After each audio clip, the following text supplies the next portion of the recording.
मला आहे ना आपल्या RTOवाल्यांचं अजिबात पटत नाही बरं का.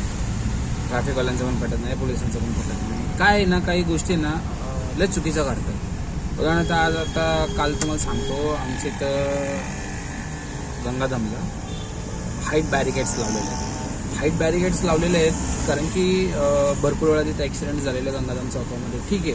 पण त्या हाईट बॅरिकेड्स एवढ्या चुकीच्या पद्धतीने लावलेत ना.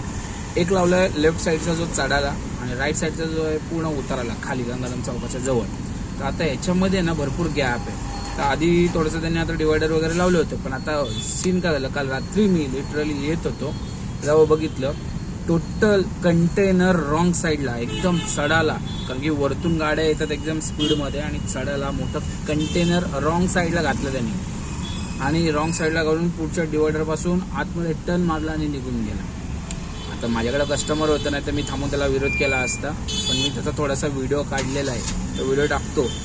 हे मार्केट यार्ड पोलीस स्टेशनवाल्यांनी दखल घेतली पाहिजे आणि तिथल्या रहिवाशांनी दखल घेतली पाहिजे की हे किती घातक असतं. कारण की उताराला आपण किती स्पीडमध्ये जातो आणि तिथून वरतून गाड्या येण्या म्हणलं तर भरपूर धोकादायक आहे.